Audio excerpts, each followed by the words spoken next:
J'ai envie de te faire un partage dans la même lignée que la vidéo précédente qui traitait des émotions.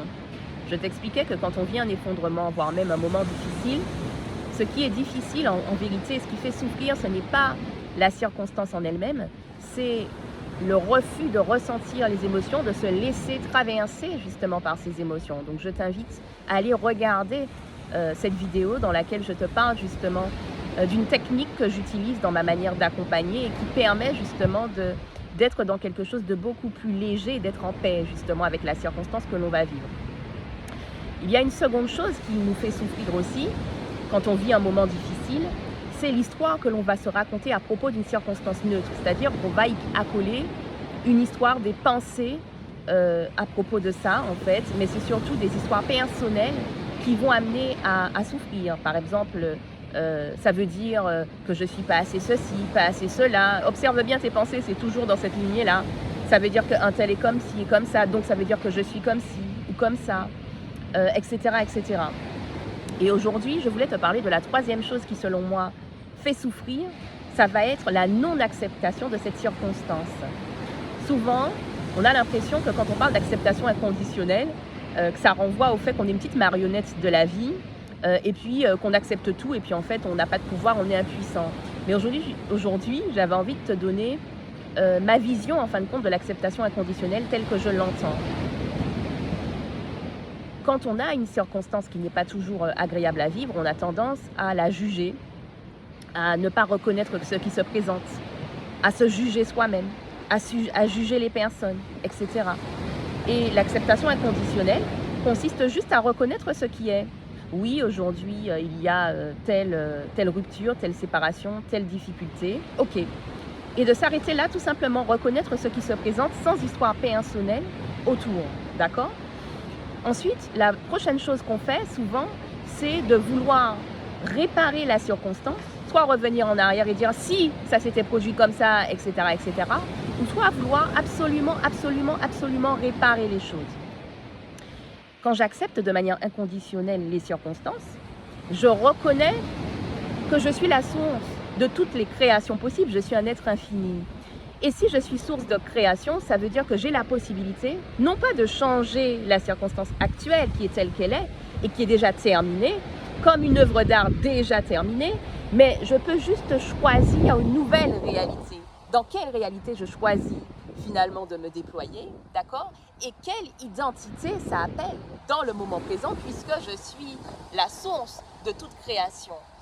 Et à partir de là, de cette base-là, j'arrête de me juger, j'arrête de juger les circonstances, puisque si je sais que je suis la source de toute création et donc que je peux créer les circonstances que je veux, sans être dans un vouloir mental, d'accord? On est plus dans l'élan, dans le vouloir de la vie, d'accord? Je n'ai plus à essayer de réparer une ancienne circonstance parce que je sais que je peux en choisir une autre et je n'ai plus l'enjeu que je peux ressentir quand je fais un choix parce que j'ai peur de faire un mauvais choix, parce que j'ai l'impression qu'un choix finalement m'emprisonne. Mais quand je reconnais que je suis la source de toute création, je sais que je peux choisir à chaque instant parce que tout se déroule dans le moment présent. Et la vraie force de l'acceptation inconditionnelle, c'est ça, c'est reconnaître l'être infini que je suis et mon pouvoir de création, mon pouvoir de créer de nouvelles réalités. D'accord ? Et donc quand je reconnais les circonstances, qu'en plus de ça, je me laisse traverser en fait par les émotions qui veulent venir sans m'identifier à ça, sans y accoler d'histoire, même s'il y a des pensées qui passent, je les évite pas, je les observe tout simplement. Je me laisse juste traverser parce que je suis au-delà de ça. Ok ? Une fois que je reconnais la circonstance telle qu'elle est, que je me sens plus détendue, que je me suis laissée traverser, quoi d'autre est possible? Et donc si j'ai l'élan d'agir, j'agis.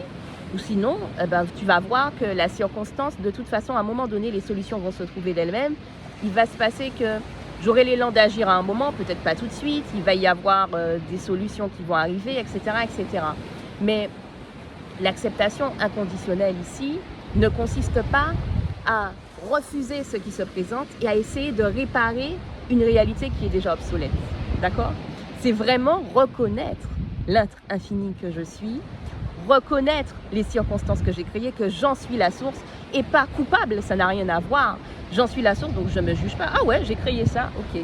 Je ressens ce qu'il en est, colère, tristesse, etc. Je n'y accole pas d'interprétation personnelle. Quand je suis prête et quand il y a l'élan, quoi d'autre est possible? Et là, je choisis une nouvelle réalité qui appelle une nouvelle identité. Texto, ça veut dire quoi? Par exemple, je vis une situation où j'ai tendance à me faire constamment abuser, c'est-à-dire que les gens ils profitent de ma gentillesse, etc., etc. Hop, je reconnais la circonstance. Ok, je me juge pas. Ça veut dire que je suis si non, je ressens. Ok, déception, colère, injustice, etc. Ok. Une fois que c'est ressenti tout ça, j'accueille tout ça. Ok, je me laisse traverser jusqu'à ce que la sensation, ça me nuise, etc., etc. Une fois que c'est fait, quoi d'autre est possible? Eh bien, je vais vivre dans une réalité où je pose mes limites, par exemple. Ok? Donc, naturellement, comment je me comporterais si c'était le cas? Eh bien, naturellement, je télécharge cette nouvelle identité, donc par là même cette nouvelle réalité, et je n'essaie pas de réparer l'ancienne, je n'essaie pas de me dire et si ceci, et si cela, je sais que je suis la source, je sais que fondamentalement j'ai créé cette circonstance en ne posant pas mes limites, mais je ne suis pas là pour dire c'est bien, c'est mal, je suis juste là pour constater. Donc maintenant, quoi d'autre est possible? Ok? Qu'est-ce que j'appelle comme nouvelle réalité et quelle nouvelle identité j'appelle puisque j'en suis la source, tout simplement. Et à chaque fois, j'ai le pouvoir de dire oui ou non aux circonstances. Ok? J'ai le pouvoir de me positionner. C'est en ça que je suis créateur. Prends soin de toi.